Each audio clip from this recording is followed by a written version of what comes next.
Jason, you may start now.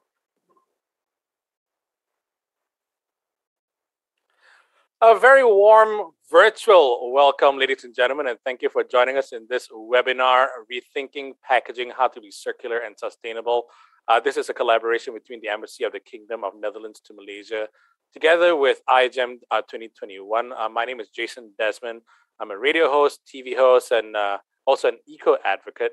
Now, plastic, it's a part of how we've been living for decades now, and we've noticed this even more of late in the past 18, 19 months or so, having been working from home. We've been ordering food in. Packages from all corners of the planet are coming in. The consumption of raw materials and energy during and really after production along the value chain has caused strenuous pressure on the environment, and their extensive usage has also caused serious pollution to land, rivers, and seas. Now, back when plastic was first introduced to the world, it was a revolution. It was magical, and for decades, it has driven innovations in packaging design, including through source reduction and also usage of recycled materials, helping to address sustainability concerns across industries and reduce environmental impact. Now, this webinar will focus on the ways to enhance packaging sustainability and also develop more circular packaging systems without compromising its functionality. Now, making it vital for the related industries to consistently search for solutions that can provide effective and economic options for plastic packaging. So plastic, there's more to this story really than we know, and the story is really far from over.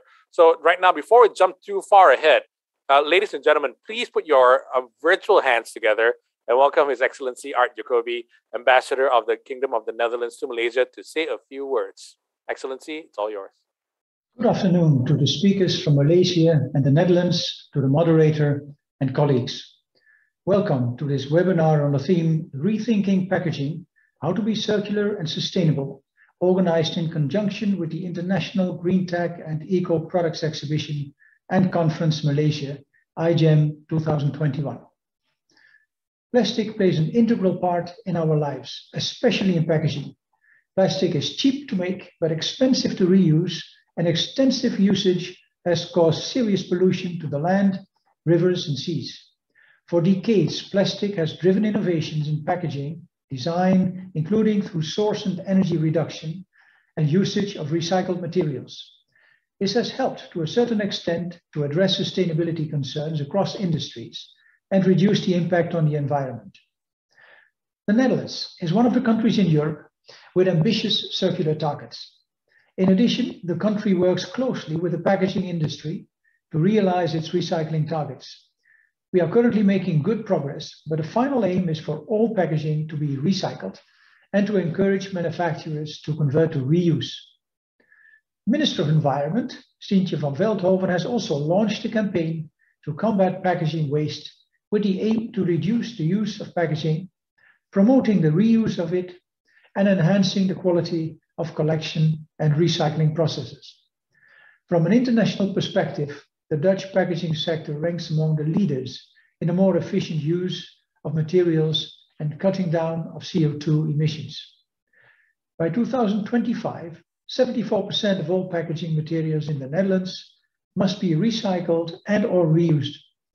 The incorporation of reuse into the regulations will encourage manufacturers to retain and expand the deposit system. Also in the firing line are the online shopping and online food delivery sectors.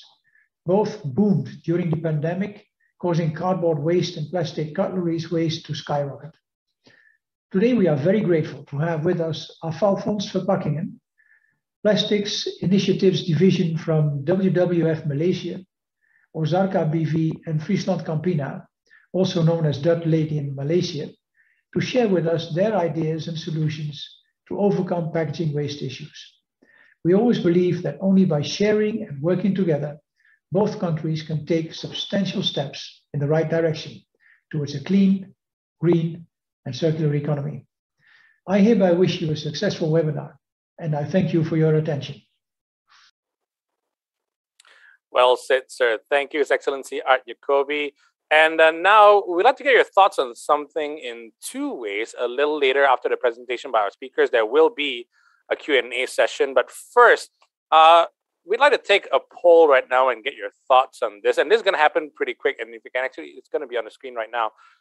There is no right or wrong answer to this. We just want you to be as honest as you can with your responses. So we're going to get this polling going right now, starting with question number 1. In your opinion, are plastics just bad, or do they have beneficial functions too? So the choices are yes, plastics are bad and harmful. No, they do have some advantages, and I am not sure.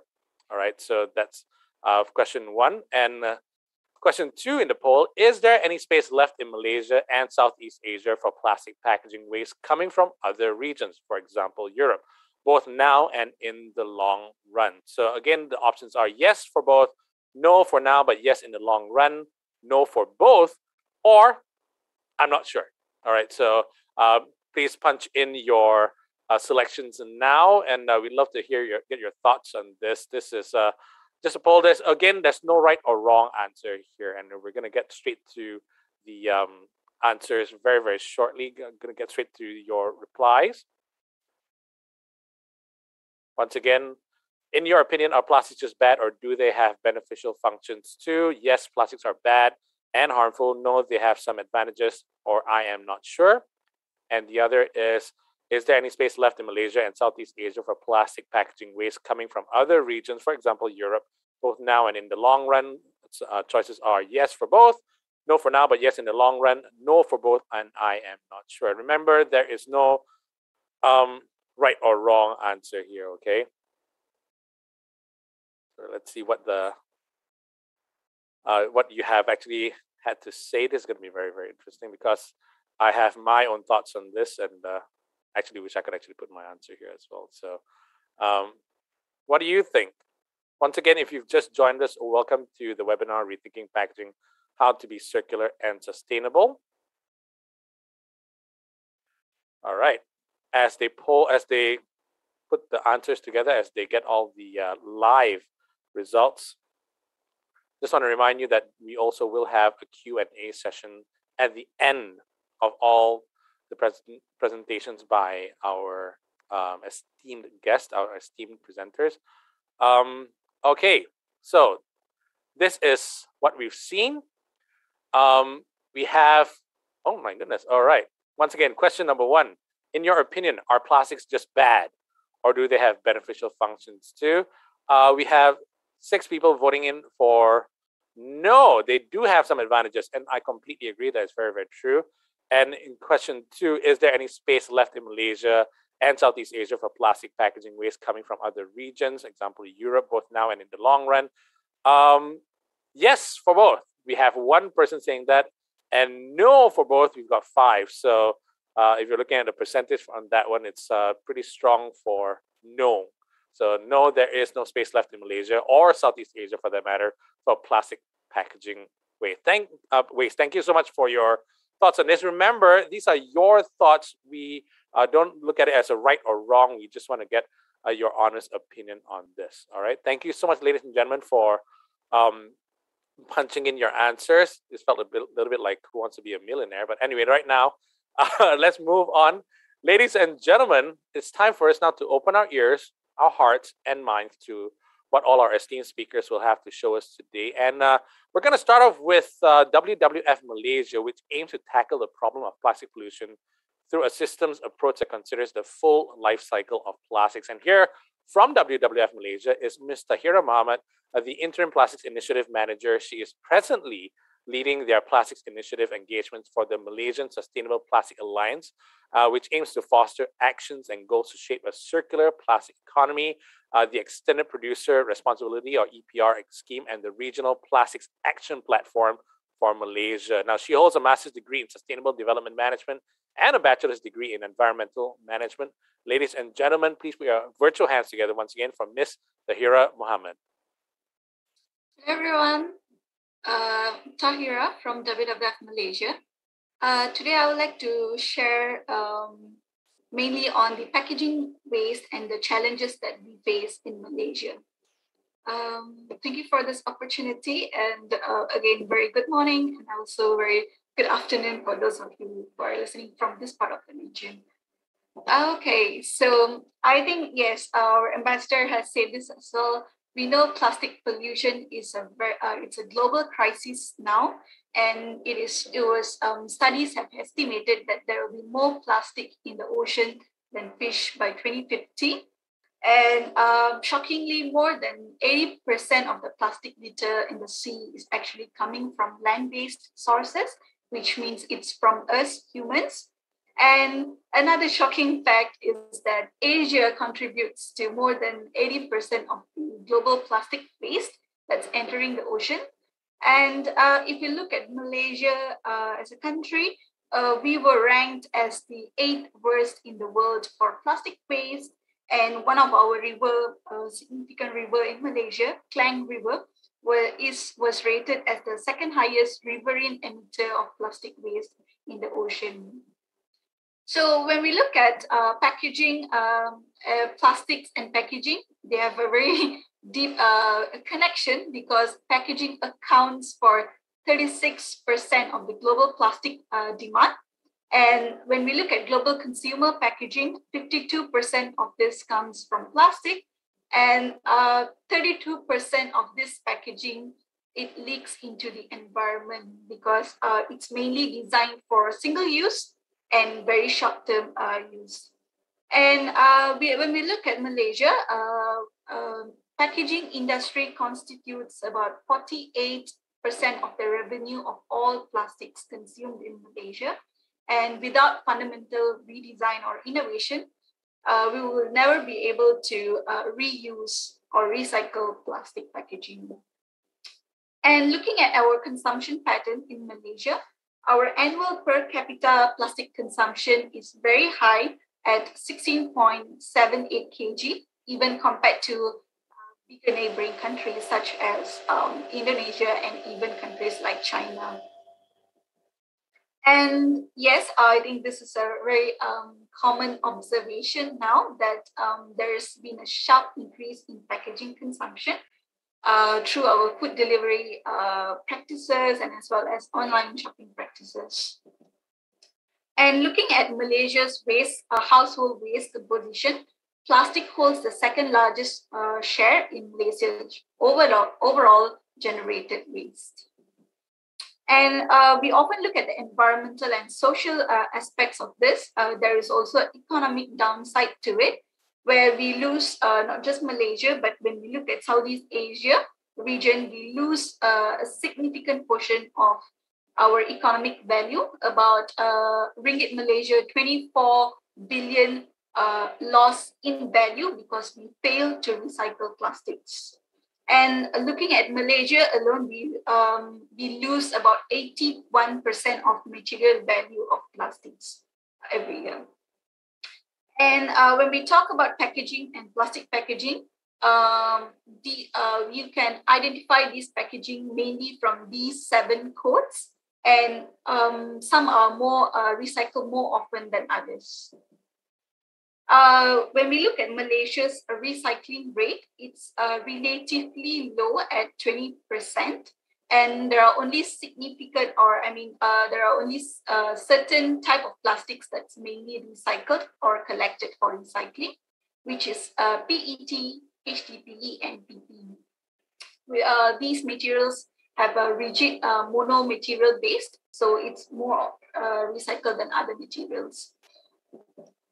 Just to show you comparison of what's being recycled and what's not, the common problem of what's not being recycled would be highly contaminated packaging, and some of dark colored bottles or mixed materials or flexible or thin packaging, regardless of the type of material, it's mostly not recycled in Malaysia.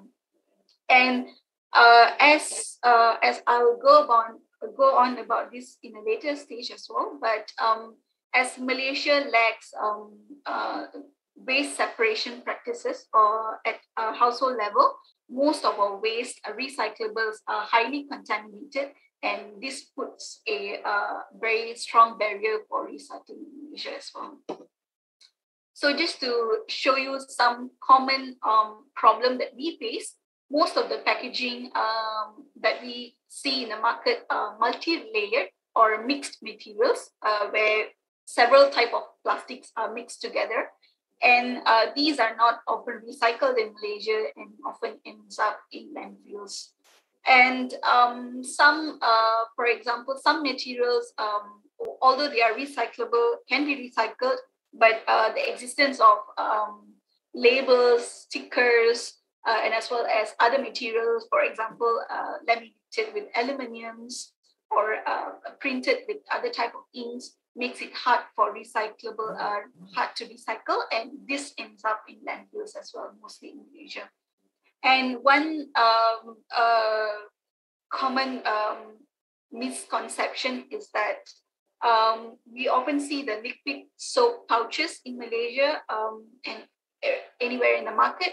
It's often being marketed as environmental friendly, but it's also barely recycled in Malaysia. So when we look at what are the issues when it comes to packaging waste management, we rely on excessive and unnecessary use of single-use plastics, and there's low waste separation at source practice in Malaysia, and our recycling rate is relatively low, and we have inadequate and ineffective waste management in both private and as well as public sectors. And Malaysia's recycling market is highly unregulated. And we look at recycling practices. The demand for recycled plastics, it's very low because the price for virgin plastics is relatively low. So the recycled plastics and the market cannot compete with the virgin plastics market. And when we look at recycling capacities and local supplies, although we have sufficient recycling capacities in Malaysia, our local source of packaging waste, it's not clean enough, or the quantity is not large enough for the local recycling industry to run. So they have to rely on imported waste from other countries. And most of the packaging products available in the market, it's low recyclable. It's not designed with end-of-life considerations in mind. And another main challenge would be we don't have enough data when it comes to knowing what type of packaging, the volume of packaging put in the market, and what's being done with this. And lastly, illegal waste dumping and littering are also still happening in this region. Another common solutions that's being currently marketed as the environmental friendly options would be biodegradable plastics, bioplastics and degradable plastics and so on. But whether are they alone can be considered as viable solutions. For this part of the region, there are a lot of considerations that needs to be considered before we can go towards this. Just a simple sharing of what's the challenges. For example, for biodegradable plastics, I think although it's said as it can biodegrade, for it to biodegrade, it needs certain environmental conditions. For example, a certain amount of temperature, moisture, or oxygen exposure for it to biodegrade properly. And this may not happen if it's littered in the open environment. Similar to any other conventional plastics, biodegradable needs a separate collection strategy, and this needs to be considered, and it may not be suitable for all type of plastics. And similarly, bioplastics as well. Bioplastics are sourced from plant-based source, for example, and renewable sources. But for us to go in this stage, we need to consider the end-of-life pathway for this as well, because some might be chemically different and it cannot be recycled within the conventional waste management system. And the feedstock or the source of this needs to make, we need to make sure it does not conflict with other priorities such as food security and so on. So WWF, we are very careful in the approach to tackle plastics. We need to identify and look into all facets of the problems before we come into any decision. So I would agree with most of you that plastics, not all plastics are bad.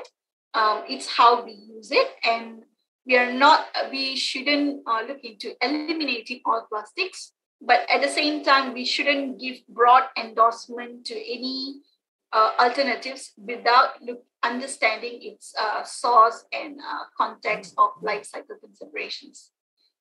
So what is the solution? The solution is much bigger.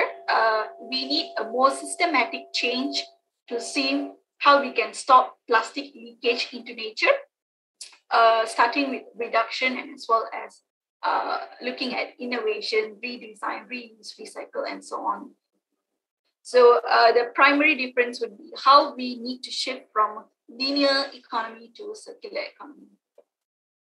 So yes, there is no blanket solution, but we can look into a circular economy pathway where the primary priority areas would be to see how we can eliminate and reduce unnecessary use of plastics. We need to design for with recycling in mind, where we can expand the share of plastics that can be recycled. And we need to scale up recovery strategies, especially in this region. We need to look into how we can increase waste separation, waste collection, how to improve funding for collection, and we need to incentivize the private sector, informal sector into collection for recycling and landfill diversion as well. And for remaining use of plastics, we need to look into shifting to sustainable sources. So in Malaysia, I think there's a lot of awareness now, both from private and as well as government sector. And we have seen a very positive policy directions towards plastic circularity. One would be the recent launch of our National Development Plan, 12 Malaysia Plan. So it has listed a circular economy for plastics and as well as extended producer responsibility as a key approach for addressing this issue for the next 5 years. And we have a roadmap towards zero single-use plastics in Malaysia. And several ministries have mentioned their plan to look into extended producer responsibility and as well as roadmaps to tackle the issues. Looking at private sectors, we are seeing some positive changes as well, where retailers, brand owners are looking into reusables, plastic eliminations, refillable stations, and so on. And one of the prominent action by the Malaysian stakeholders would be similar to the new plastics economy target. Malaysia have some of the companies have committed to plastic reduction targets for Malaysia by 2030, where they are looking into eliminating problematic single-use plastics, increasing the share of post-consumer plastic packaging to be recycled, and as well as to make 100% of plastic packaging to be recyclable by 2030, and increase the recycled content in plastic packaging.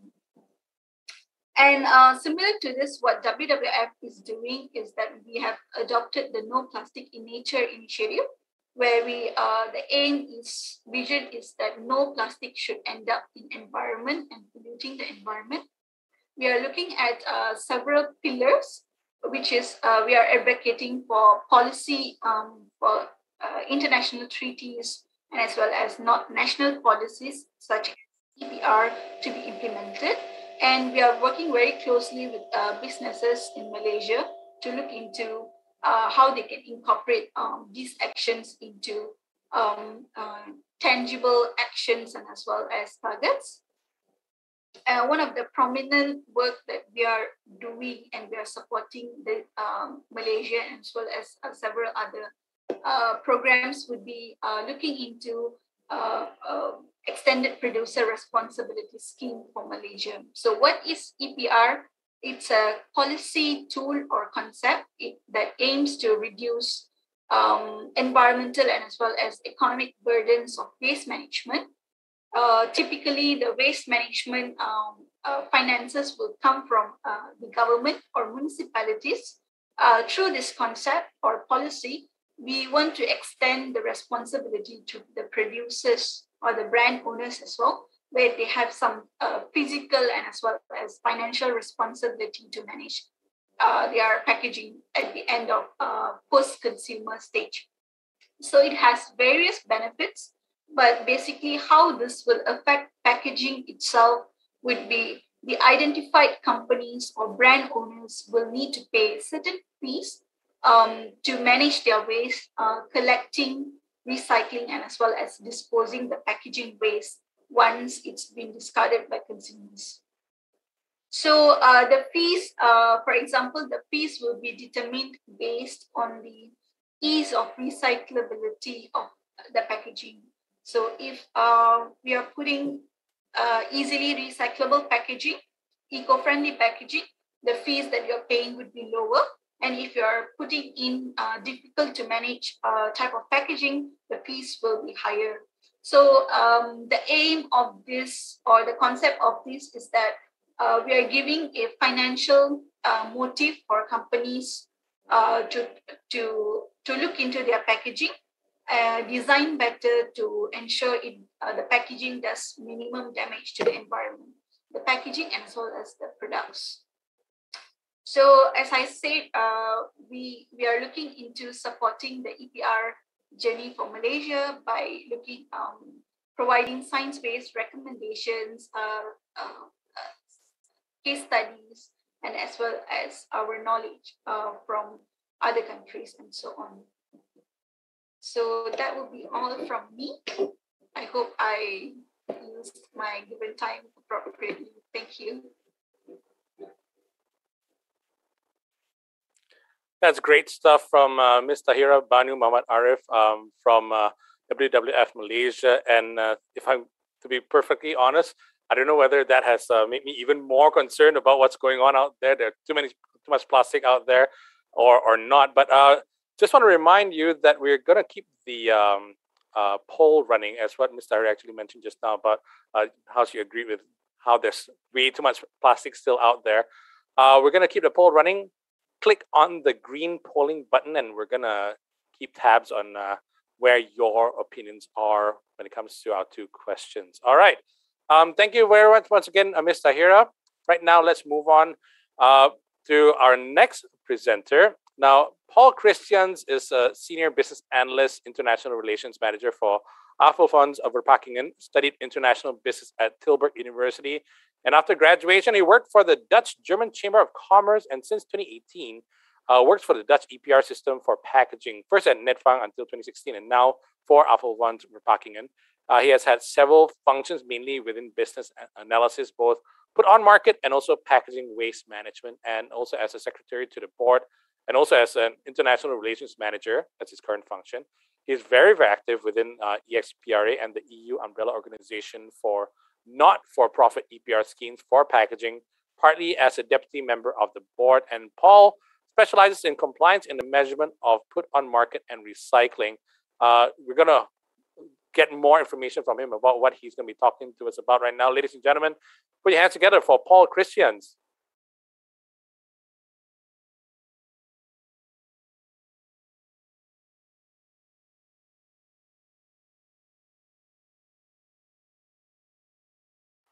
I'm sorry, I am unmuting now.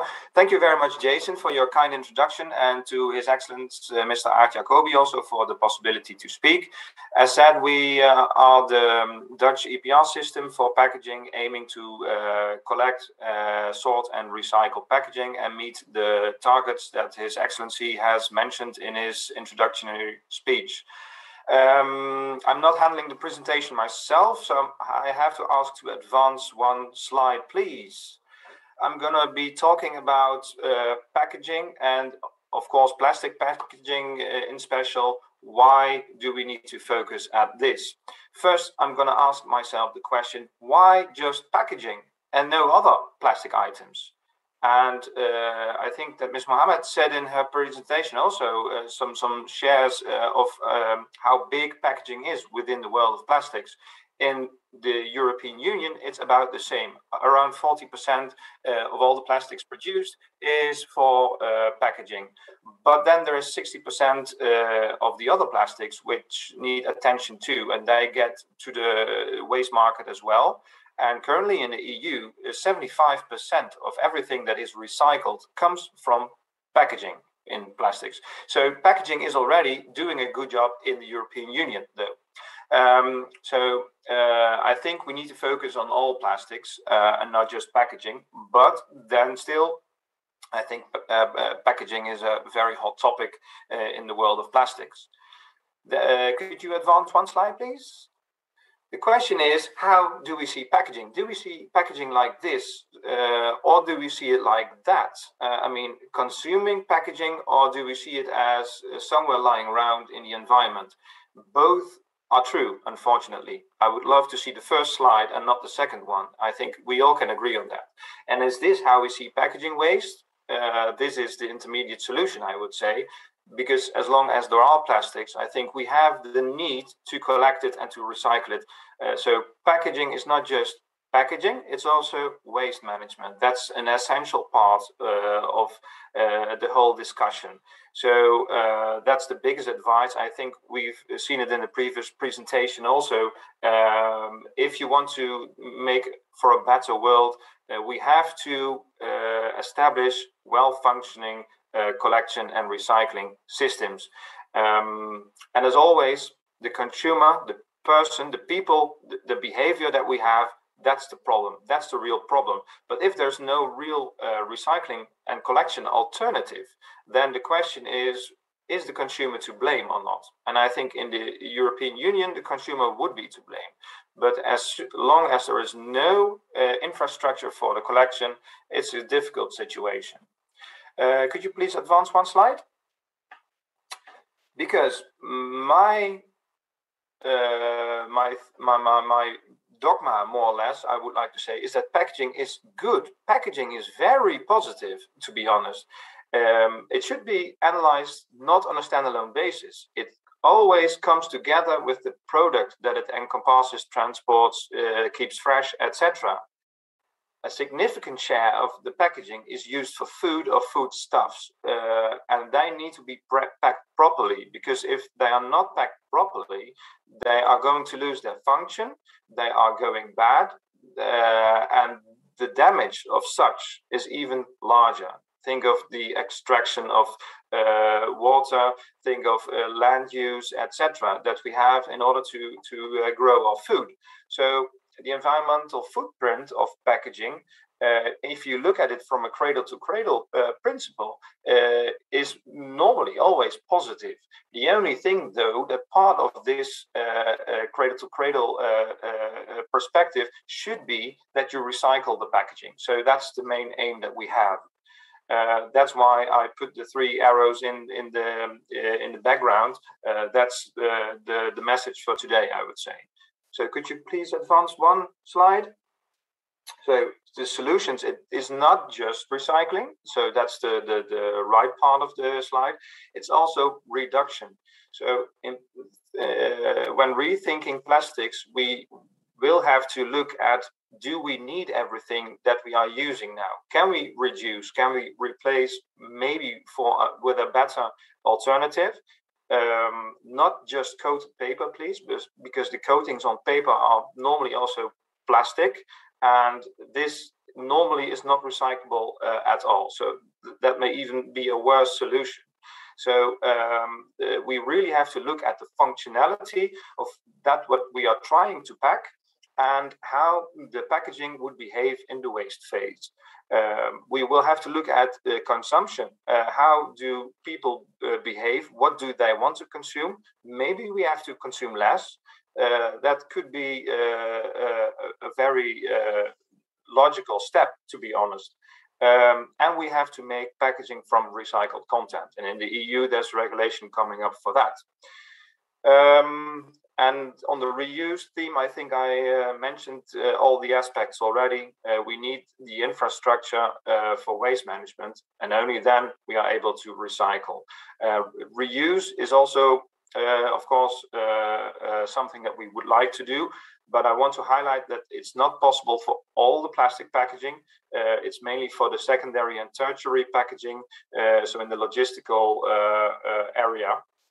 But still, whenever we can reuse it, we should do it. Please advance one slide. EPR has been mentioned already, extended producer responsibility. I think it's part of the solution. It's not the full solution. It's part of the solution. We as an EPR system, we are the intermediate of all market players, to be honest. We get our money from the producers who place packaging on the market.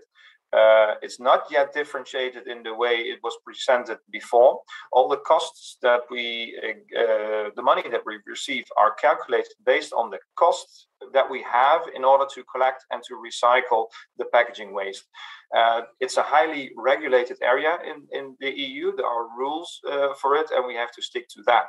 What we will do in the future, however, is indeed differentiate the fees that within one type of plastic, for instance, the recyclable plastic will get a bonus, and the non-recyclable plastic will have to pay a higher damage fee. So I think we can agree on this principle.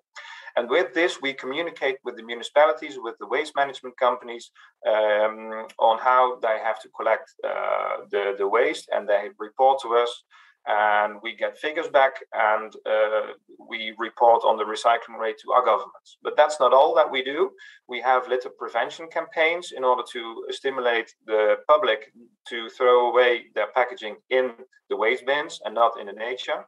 And we are trying to stimulate the producers on an individual basis and on the, let's say, branch basis, so all the companies of one sector together, to improve their packaging, keeping the same functionality, but making better packaging, so less weight or recyclable or made from recycled content. Please, the next slide. But other stakeholders, they have some obligations too, in our opinion.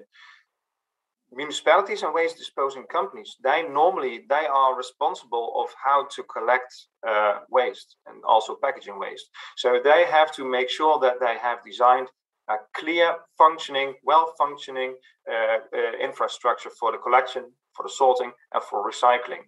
Waste management companies, they should do responsible collection. So in the European Union, this means no manual labor, automated sorting. And recyclers, they should ensure sufficient capacity. And I can tell you, we never have enough capacity, never. So this needs to be increased. And consumers, they should act responsibly, please. That's the main message. The key to this is cooperation.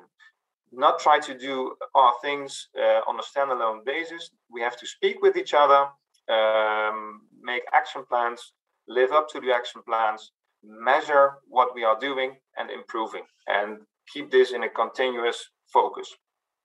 The next slide, please. The emerging issue, that's what I wanted to talk about, is indeed recycling capacity.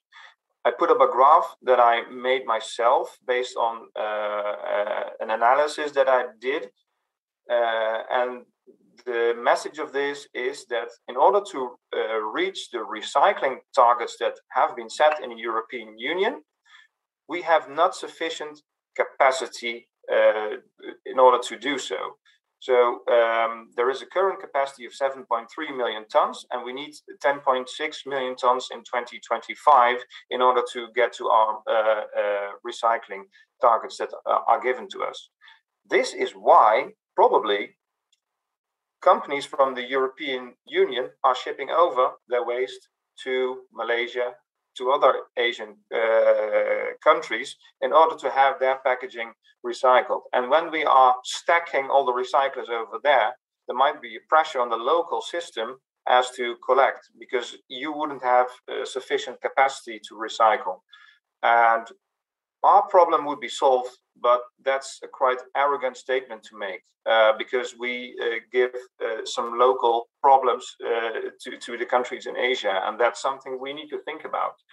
And I think that we need to help out there, and I want to cooperate with you to see how you can build a successful system to introduce a waste management system, and maybe also to increase recycling capacity. But moreover, I want to make the European capacity of recycling extended, so we don't need to ship over our rubbish to your country. I think that was my last slide. Could you please advance one? Because, oh no, discussions and food for thought. That's what more or less already was in the questions that Jason had put up to you. Can you still treat our waste? How clean is it? How collides it with your own waste management challenges? And can I help? I want to help, so please make use of me. That's about it. My voice is killing me. In the last slide, I think you see my contact details. If you want to reach out to me, please do so, and I'm happy to help. Thank you. Great job by Paul there, putting his voice on the line for you to get more information about recycling and how it is not up to capacity yet. And actually, what Paul mentioned is, yeah, we can actually still put your thoughts into this, because he actually asked this in his last slide. Is there any space left in Malaysia and Southeast Asia for plastic packaging waste coming from other regions, for example, Europe, both now and in the long run? Please put your thoughts in. Yes for both, no for now, but yes in the long run. No for both on I am not sure. Make sure you click on that green polling button over there when you're registering in, okay? But once again, thank you so much to Paul Christian, Senior Business Analyst and International Relations Manager for Alpha One Verpakking. And remember, get those questions in right now, because we're going to be having a Q&A session at the end of our presentations, and you want to be as clear, you want to get all the answers you want right now. This is the place to get all the answers to your questions. Right now, let's move on, shall we, to our next presenter and also our next presentation.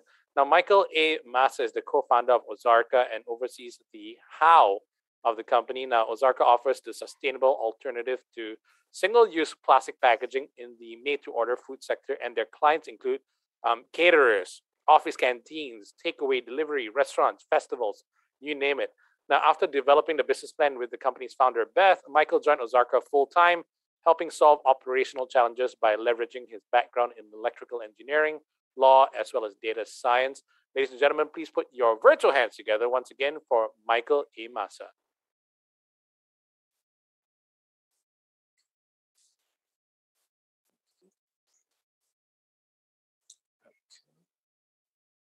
Hello, can you hear me?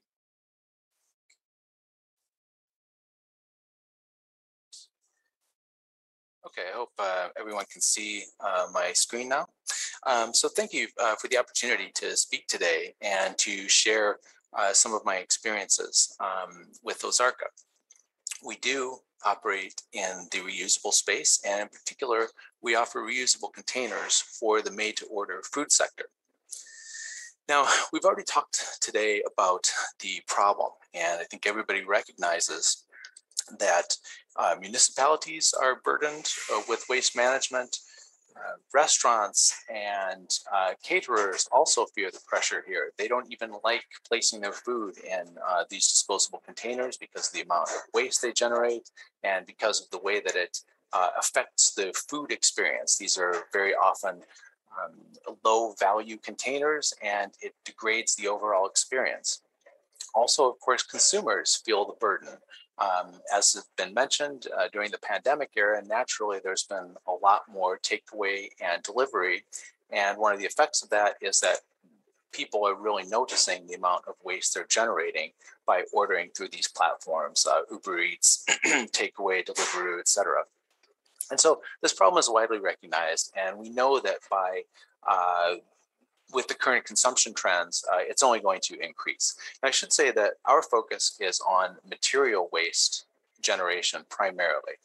Naturally, reusables introduces other challenges in terms of water footprint, carbon footprint, the amount of energy, resources needed to operate a reusables model. But in fact, that all occurs in recycling as well. So suppose so-called circular solutions also have some of those same challenges associated with them.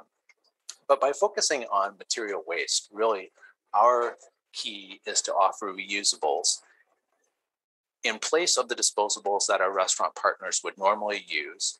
We just distribute durable materials, primarily reusable plastics such as polypropylene, but all of the containers that we distribute are designed to be used in their originally manufactured state hundreds, maybe even thousands of times. So this is, in a sense, a hyper circular solution, because so often circularity, so-called circularity, involves a good degree of downcycling, but that's not the case with our containers. These are used in their originally manufactured state. We do have some different materials, depends really on our client needs. As I said, mostly plastics, but also some silicones, glasses. Really depends on the particular use case and an overall life cycle assessment of what is the appropriate material choice in that particular situation. Because we recognize, of course, and this has been mentioned as well, that there will continue to be material improvements, so-called bioplastics, alternatives that may be more sustainable. But in our Michael, view, yes. So sorry. I'm just going to cut in real quick. No problem. We can't really see your slides. Okay. So yeah. You're not seeing that now. Okay. Not really seeing the slides. Hold on here. It was working Sorry before. about that. Let's try now. Mess with your flow. How about now? Yes. No. It's okay. How about now? Is that working? Can we have the full screen? Yeah. It's pressing on it. How about now? There we go. Yep. Okay. Success. Sorry about that. It worked in practice, all I can say. So let me just jump forward here. Yeah, to summarize, hopefully what I've been saying has already been intelligible, so you followed along. To explain our reusable solution a bit more, as I was saying, we recognize that there will continually be material improvements offering alternatives. But as we see it, the relatively low adoption of reusables has less to do with materials themselves. It has much more to do with whether there's a complete systems approach and an infrastructure to actually support reusability, which is why, in addition to just distributing the containers, of course, we service them, wash, sanitize, and distribute them as they're needed amongst our partners. And so in order to have that full systems approach, what we really do is we have two separate channels through which we distribute the containers. Now, the revenue models are a little bit different in each case, but the bottom line is the same. It increases the number of containers that are in circulation. And as that becomes more commonplace, we believe that consumers have an easier time accepting the idea of reusability as a model. We become more accustomed to the behavioral change that's needed to really introduce reuse on a large scale. Now, that behavioral change is essentially people recognizing that there is value in packaging itself as opposed to just what goes into the packaging. And that's why our two-channel approach is an opportunity for us to interact with consumers at differing locations, essentially everywhere that made-to-order food is available. So in the case of the at-home use, the takeaway or delivery, case of office canteens or events, we can also introduce our containers there, and of course at festivals as well. So by having these multiple touch points, the multiple opportunities for consumers to experience reusability, we believe that that repetition makes the behavioral changes much more likely to occur on a large scale. But naturally, with this idea of reuse, there does become an infrastructure piece, as has been mentioned already today. And so we can take a bit closer look at that.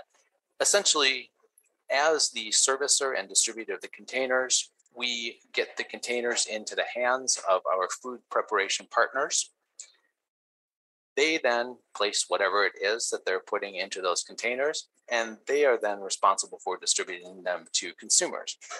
Now, once they're in the hands of consumers, of course, we then recollect them, wash and sanitize them, and then place them wherever they're needed in the network.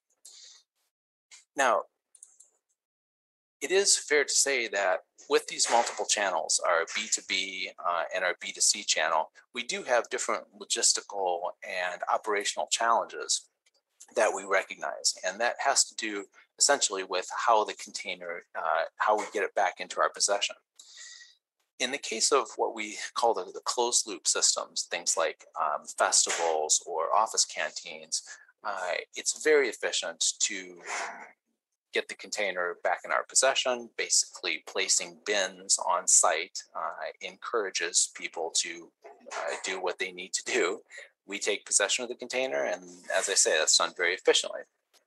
In the case of our B2C offering, where you have takeaway or delivery, obviously there the container goes off premises where it's originally distributed. It ends up in a consumer's home. And so we have to meet them halfway to make it a little bit easier for them to participate in the reusable model. And we do that, one, by having every one of our partners act as a node in our infrastructure system. In other words, if you order from the Indian restaurant on Monday, and then maybe on Friday, you order from one of our Thai restaurant partners, any of our participating restaurants acts as a return point, as a distribution point for the containers. So that makes it a little bit easier. Also, as shown in the slide there, we have a kiosk that we're piloting. These return kiosks are similar to the plastic bottle return machines that you often see in grocery stores. Same idea there. We have a distribution network either through grocery stores, high streets, post offices, etc., anywhere consumers are, in order to make it easier for them to adopt the reusable model. Just want to touch a moment here on the market opportunity, not from a business standpoint per se, but really just to note that the market and the business and the revenue potential is actually synonymous with impact.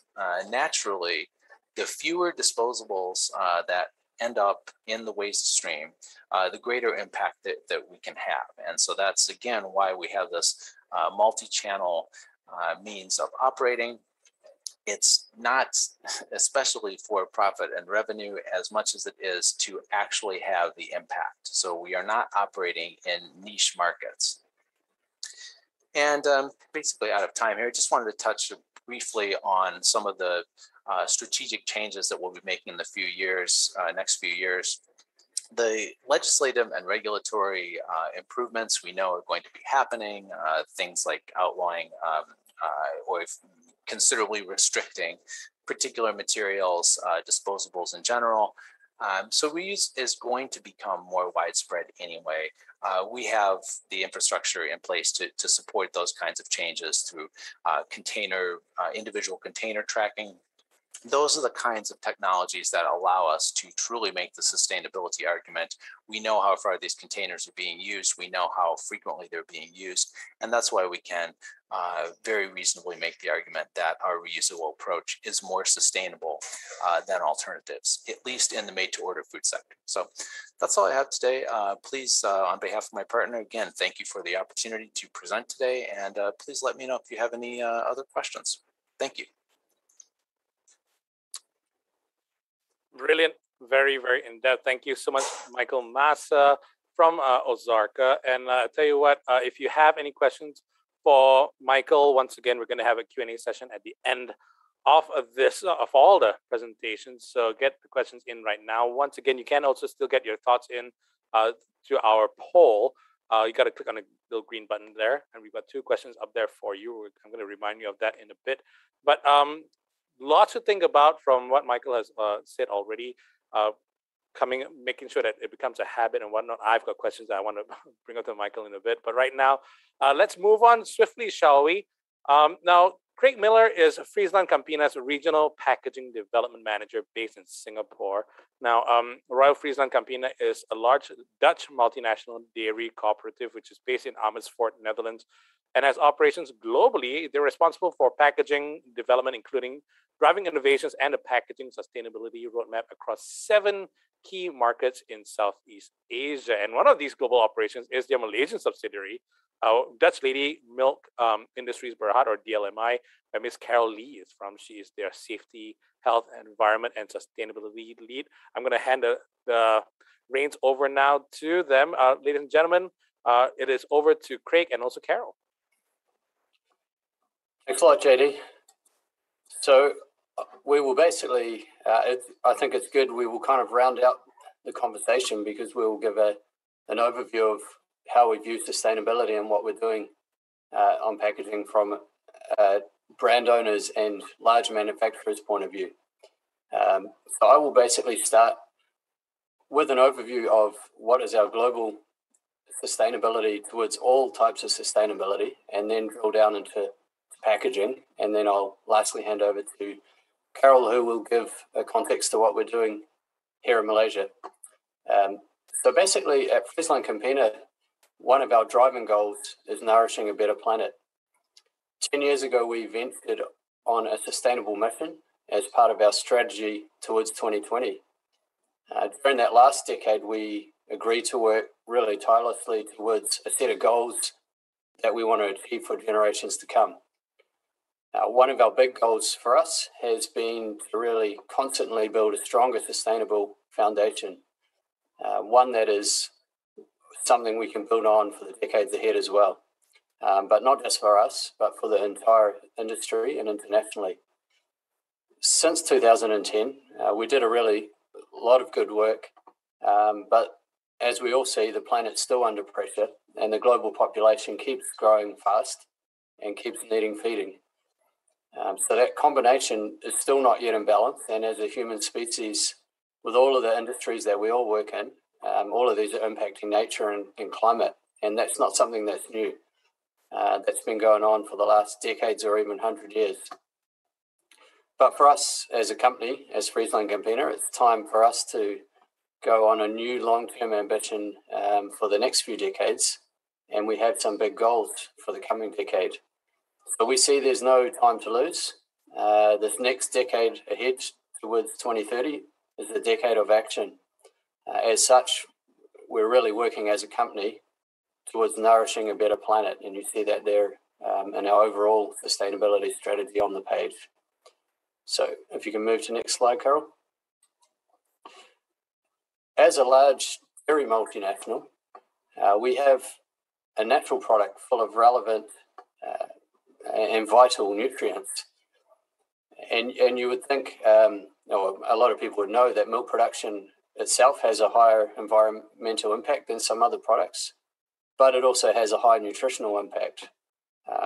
We know there are less nutritious natural products out there that at a first glance might have less environmental impact, but you would need to consume more of these compared to, say, something like milk to gain enough of the right nutrients in the world's population's diets.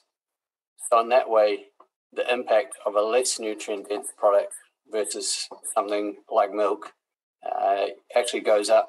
The impact of the environment goes up with scale.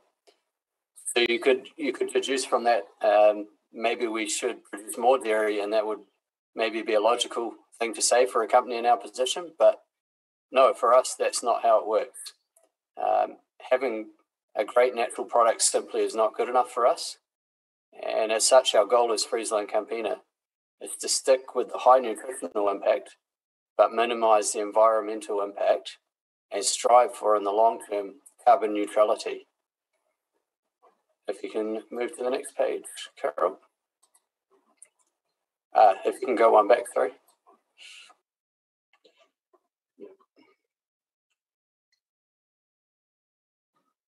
Yeah, just go back, sorry, to the, if you can click one more back.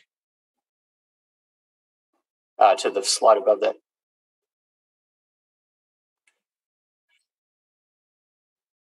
No worries. Okay, so look, our overall company's sustainability strategy and vision is to have a positive impact on farmers, society, and the planet by nourishing the growing world's population with better and affordable nutrition, producing in balance with nature, and realizing a better living for farmers. So our overall ambition of nourishing by nature, from within that, we've started a new sustainability program recently, Nourishing a Better Planet. And that has 6 priorities. Better nutrition that's affordable for everyone, better living for our farmers, a better climate and a carbon neutral future, better nature, improving biodiversity, better sourcing, which is 100% responsible, and relevant to today's topic, better packaging that is 100% circular. Okay, you can click to the next one now, Carol. So if we just drill down and look at the packaging part of that strategy, that's one of the 6 key pillars of what we want to drive and improve for the earth. We see 2 issues. One is the waste, the visible waste pollution that you see within packaging, and you see that on the street and strewn around even on the beaches and sadly in the sea. And if you click again, Carol. And the other part you see is the impact of global warming. So what are we going to do about that? If you click one more time. If I drill down to what really is our core packaging sustainability strategy of Friesland Campina, it tries to address these 2 core issues. And you see that we've got 3 areas that we're working on. And I think a lot of these have been touched on in certain different ways by the presenters so far, which is great to see that we're all working in the same direction. A big piece and a current really big focus for us is designing for circularity, designing our packaging for circularity. We have a big long-term ambition for 2050 to achieve 100% packaging that is recycled or reused. But in the medium term, by 2025, in line with the Ellen MacArthur Foundation, which we're signed to, we want to try and get to at least 100% of our packaging being designed for recycling or reuse. And also we're trying to drive including recycled content in our packaging, including renewable materials in our packaging. That's all well and good to just design our packaging to be circular. But what happens if it's not actually collected, sorted, or recycled?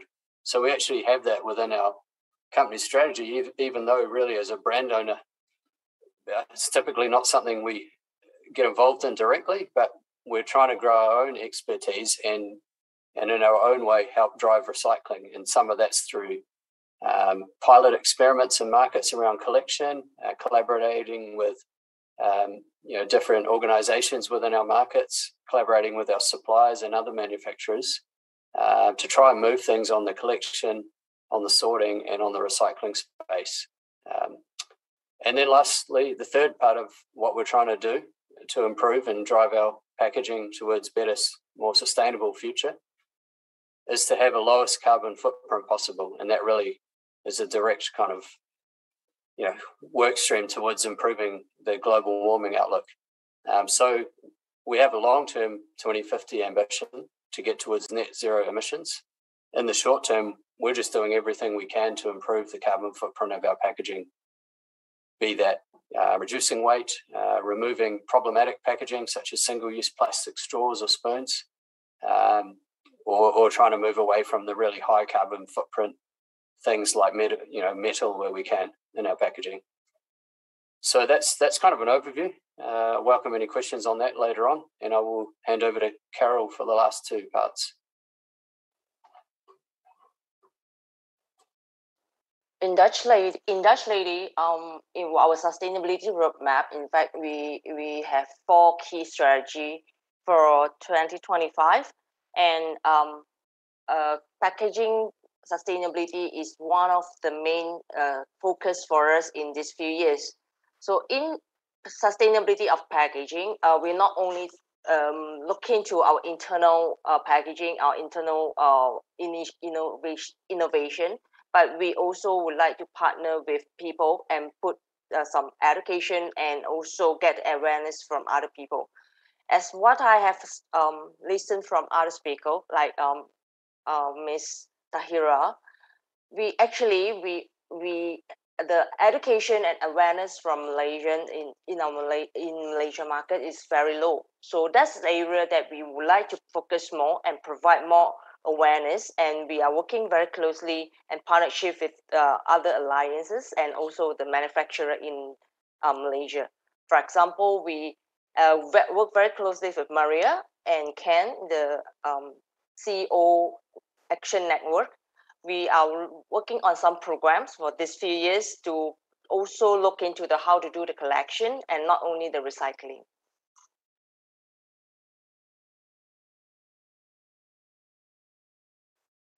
Sorry. Okay, this is actually our roadmap for packaging sustainability. In these few years, we focus a lot of education and also started from our own organization. From sorting, collection, and also do the landfill programs, which started that how to utilize our waste and sludge and also our general waste to make it more usable and recyclable to the market. So we started from compose our waste to fertilizer, to animal feed, and also at the same time, we work very closely with our recycling company to make more recyclable products in the market.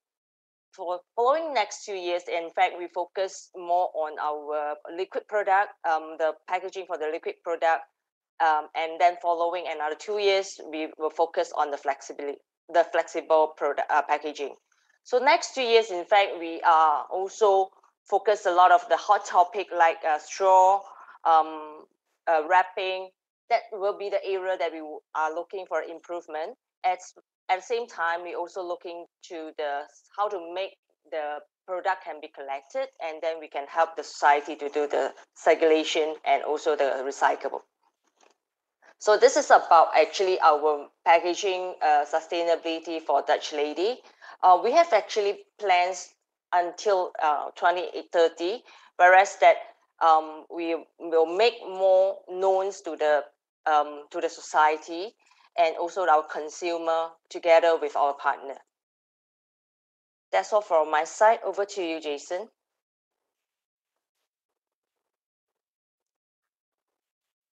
Again, very, very clear, very, very slightly disturbing also about how there's not enough education on plastic waste, on recycling. And that was Craig Miller, Regional Packaging Development Manager of Friesland Campina, also Carol Lee, Safety, Health, Environment, and Sustainability Lead at Dutch Lady Malaysia Industries Berhad. And that, ladies and gentlemen, concludes the presentation section of our webinar. And before we actually open the virtual floor to your questions, I would like to remind you that we are still running the poll. Once you register in the main page, you gotta click on the little green button. Please answer honestly. There's no right or wrong here. In your opinion, are plastics just bad, or do they have beneficial functions as well? Yes, plastics are bad and harmful. No, they do have some advantages. I am not sure. Or you can also get straight to the second question as well. Is there any space left in Malaysia and Southeast Asia for plastic packaging waste coming from other regions like Europe, both now and in the long run?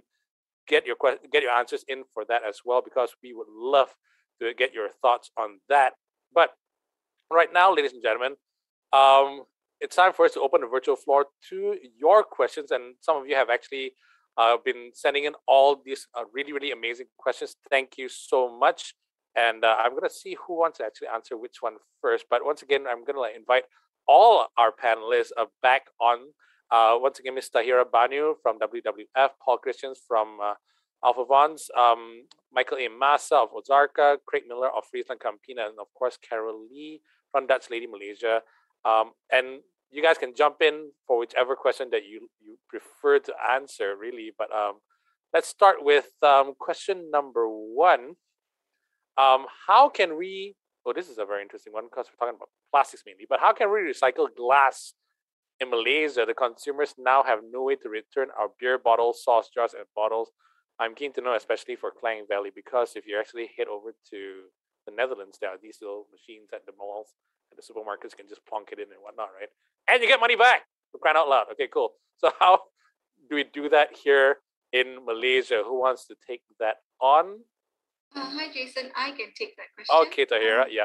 Okay, so for recycling glass in Malaysia, right? So the problem is with the price. So we have very low value for post-consumer glass in Malaysia. Hence, most of the collectors are not accepting glass at this point of time. Although it can be recycled, the price of virgin glass is cheaper. So hence, the market for recycled glass is very lacking in Malaysia. But there are some recycling facilities that accepts glass, and one would be Suzy Foundation. I think they have quite a range of collection points in Malaysia. Perhaps can check out their website, Suzy Foundation.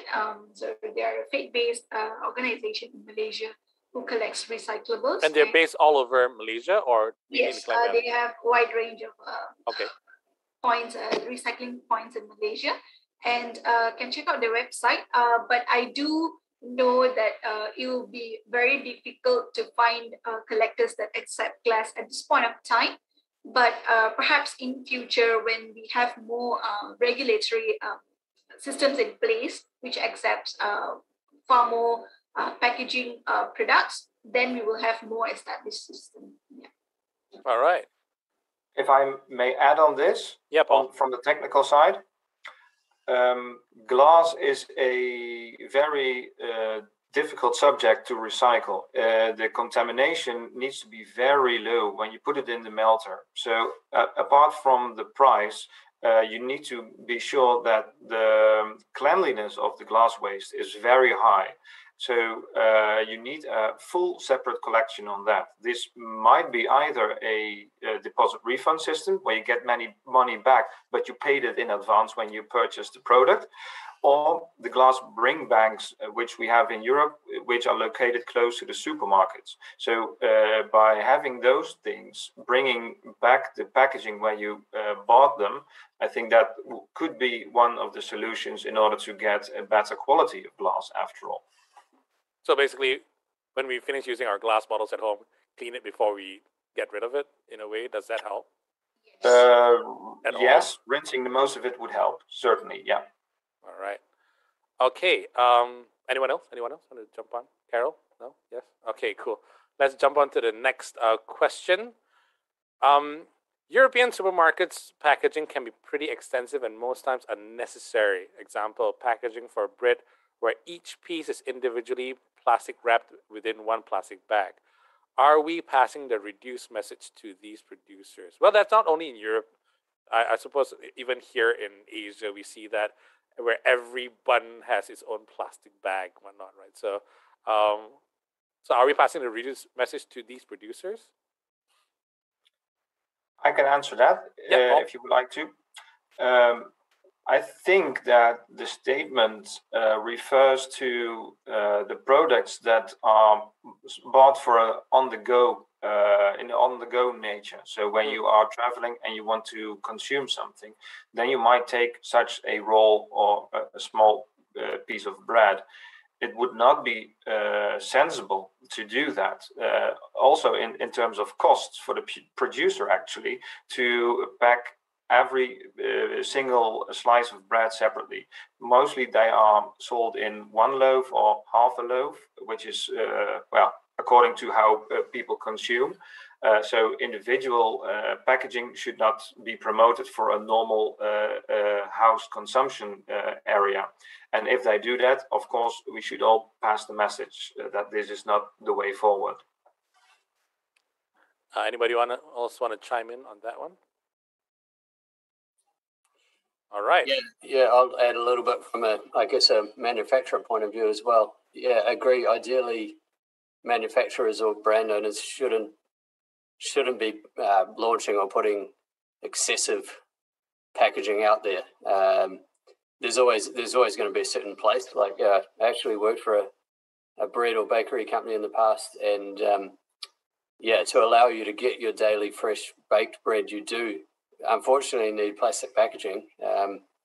I would say individual kind of I suppose there is an on-the-go market there that's somehow driving that towards consumers, but therefore as consumers we should make good choices as well, not to buy or purchase a individually wrapped slice. But from a manufacturer side, yeah, as you saw, most manufacturers have that strategy to reduce packaging because we know that will have a huge impact towards both waste and global warming. Yeah, like a lot of these, let's say for the bread companies who individually pack it, these are for on-the-go stuff. A lot of times their argument, from what I've seen in the times that I've interviewed them, it's a fine balance between cleanliness, hygiene, making sure the food is fresh, and do we put everything together and then risk consumers going, why did you put it all together? So that's a very fine balance of how you're going to manage that as a company, as a retail company, isn't it? Yeah, it is. Yeah, I mean it's that balance between what consumers are asking for versus trying to do it in the most sustainable way. So trying to give the most nourishing food, but with the least impact onto the planet is what we're constantly trying to do. Yeah. Right. Should we jump on to the next one? And I think this one might be Tahira's area. So it says here, Malaysia is an oil-producing country, and the economy depends very much on petroleum products and byproducts. This includes plastic products. As a developing country, how do we balance the need for economic growth versus plastic pollution? So this is a very tough question, but this is one that we often face in the national dialogues as well, right? So what we usually say is that there is economic benefit to shifting to sustainable ways of producing things. So it maybe in the past it's like you have to choose economic growth or environmental sustainability. But in this age, with this growing awareness globally, there is economic opportunity for you if the companies start going towards more circular models. Malaysia is a significant global plastic industry player. And since there is a global opportunity for circular packaging as well as business models, so we can tap into that opportunity by looking into this. Of course, I mean, not all industries may be relevant, but there will be the trade-off that needs to be considered. Yeah. Carol, I understand you want to jump in on this one as well. Because this is actually the effort from also Malaysia government. I think Malaysia government also try to balance the economic growth and also the plastic so-called challenge. And in fact, Malaysia, a lot of local authority and department also have the program to try to balance these two things up. When a plastic is an issue, then maybe it doesn't mean that we want to drop it, but then maybe there's maybe other solution, other alternative solution or material that we can replace with this. And in fact, there's no data saying that replacing plastic is blocking the growth of the economy. So in that way, we try to also work as a manufacturer. We also try to work with government. Can we strike a balance and get a right policy to benefit to different area, as well as we help together to grow the company, the organization. All right. Yeah. Should we move on? Anybody else want to chime in? Michael, any? No. All right. Okay. It can't really speak to the Malaysian situation. Sorry. Right. Okay. No worries. Okay. Let's move on to question number 4. This one's actually directed to Paul. Wow. why are you so reluctant to promote reuse and refill systems? A lot of opportunities to prevent wastage and waste. Okay. Yeah, good question. It's not that I am against reuse, not at all, actually. It's just about what you need to do in order to reuse packaging. And I said that mostly what you can reuse is in a secondary and tertiary packaging area, so crates and all these kind of logistic packaging. Please bear in mind that when you want to reuse primary packaging, you need to take it back somewhere, and you need to rinse it, and you need to refill it. But you need to send it back to the producer as well. So when rinsing some packaging, a lot of water and detergents are involved. And for instance, well, it's a glass example, but take wine, for instance. If you would have to reuse wine bottles, we would need to ship back some of the wine bottles from Europe to also to France, of course, but also to Argentina, Chile, and to Australia. So this would involve very high transportation, both costs, but also environmental damage because of that. So before you say we need to reuse, it takes the full analysis of what you need to do and what the environmental footprint of that would be. So there are many studies within this area, but of course, when you can keep it local and when there are good alternatives for reuse, there's nothing against adopting these policies. All right. Let's jump on over to the next question, and I think, if I'm not mistaken, Carol, you want to take this one. Is there any participation from the public to contribute in the Circular Sustainable program or campaign in the local Malaysia, I suppose, market like Dutch Lady?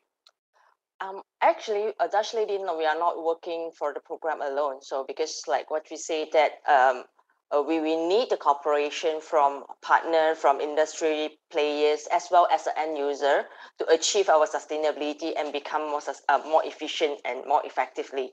So in fact, we're working very closely with Maria, Malaysia Recycle Alliance, and also Ken, CEO Action Network, to run out few programs. And those alliance, in fact, we also working together with other company like Nestle, Coca-Cola, and we are in fact inviting more members to join us, and then we try to have a more holistic program, and also we're working very closely with some government and authority to run out some programs. So in fact, a lot of programs you see in the market, we can't run alone, and this is actually the effort from different companies.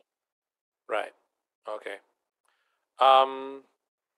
This one is along the same lines, but this one's to Friesland Campina. I think Craig will take this one. You have solutions for recycling flexible plastics and multi-layer sachets from 2025 onwards. Should this not be done earlier? It's a big problem today, and we have a circular, sustainable solution. Craig?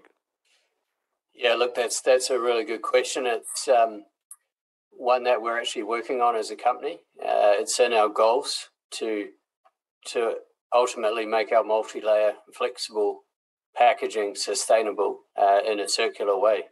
It's quite a complex, both technical and economic problem to kind of find things that could replace the current multi-layer sachets easily, that are more easy to recycle.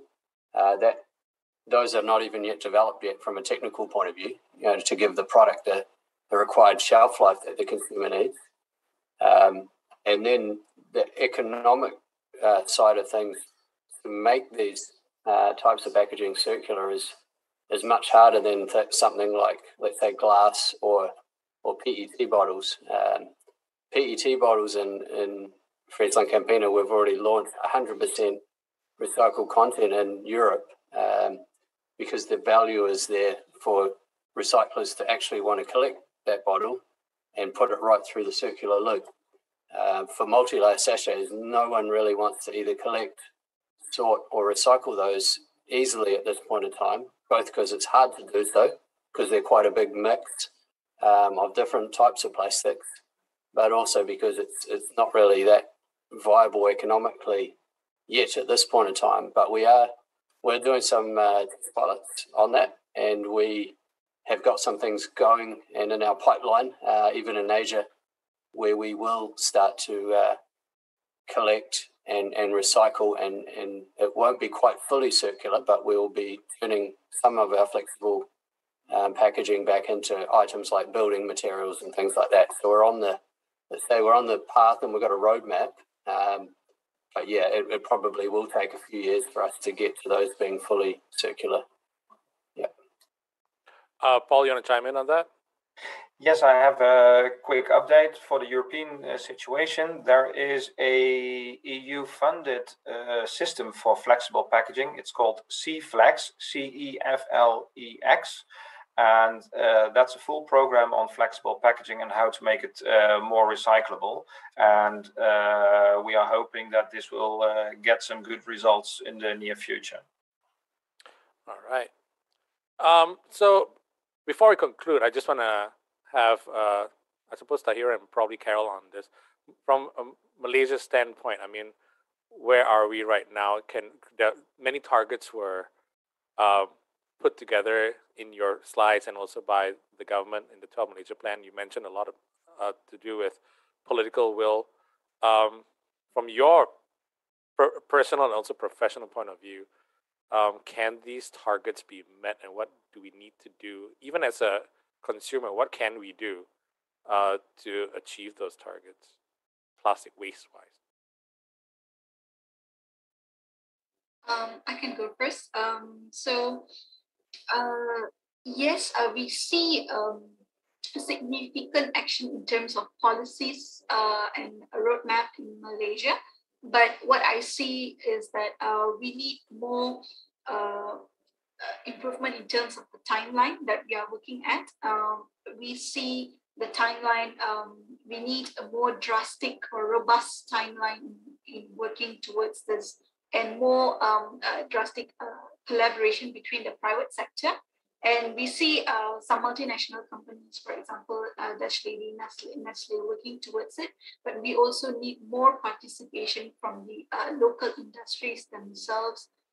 We have some local brands who are quite prominent themselves, but we don't see any sustainability actions or commitments from them. So this is the part that's quite missing, and we need both the pressure from the government and as well as the public to achieve this. Carol, anything to add? I believe Malaysia, we will be able to achieve our so-called targets or any roadmap that has been set, because for producer and also processor, in fact these two parties like manufacturing and also the supplier, we are start working on the material, the more sustainable material. In fact, right now where we source for the more sustainable material. Our supplier, they are quite promising to deliver the right alternative material for us by certain point of time. So, in fact, this is plastic topics is quite now is like everyone is working on this issue to resolve the issue. In fact, we also see that different authority or different department, they are also running some programs. For example, Marine, they also try to organize some recycling program or plastic to reduce or how to recycle the plastic from the beach. A lot of programs is actually in the roadmap, and it's a matter of time that how to get to the end user and to get the support from the public to join us and to actively recycle their so-called their waste. Yeah, because to be honest, just getting them to not use plastic bags took a while in the supermarkets, right? So we can only cross our fingers for that, I suppose. But thank you very much, Carol, and thank you everyone else. Just want to get back to the poll real quick to see what you said. In your opinion, are plastics just as bad, or do they have beneficial functions too? Majority of you said no, they do have some advantage. That's 26. Yes, plastics are bad and harmful too. And one person said, I'm not sure. But this one, is there any space left in Malaysia and Southeast Asia for plastic packaging waste coming from other regions like Europe, both now and in the long run? No for both. A resounding no for both was a majority. 19 said that. Yes for both. That means there is still space. That's 3 people. No for now, but yes in the long run, 2, and 5 said I'm not sure. But generally, it sounds like a resounding and probably a hard no to that one. All right, but thank you so much for your thoughts. Thank you so much for being very, very honest with your remarks and also your opinions. But that concludes our webinar today, really. This has been Rethinking Packaging, How to be Circular and Sustainable. It's a collaboration between the Embassy of the Kingdom of Netherlands to Malaysia together with IGEM 2021. A big thank you to all our panelists. I don't know how we're going to use the claps all over, but a virtual clap for Ms. Tahira Banu from World Wildlife Fund, WWF Malaysia. Thank you, Paul Christians, Senior Business Analyst and International Relations Manager at Alpha Funds for Pakingen. Michael A. Massa of Ozarka BV. Craig Miller, Regional Packaging Development Manager at Friesland Campina. And of course, Carol Lee, Safety, Health, Environment, and Sustainability Lead from Dutch Lady Malaysia Industries Berhad. Also, thank you, of course, to His Excellency Art Jacobi, Ambassador of the Kingdom of the Netherlands to Malaysia, for gracing this virtual event with his presence. But most importantly, thank you, ladies and gentlemen, for your attendance and participation. Thank you for your thoughts. Thank you for wanting to know more about plastic waste, about what we are doing right now. But you know what? Things can change. We will change. And my name is Jason Desmond, wishing you good health and hoping for a greener earth. Thank you very much.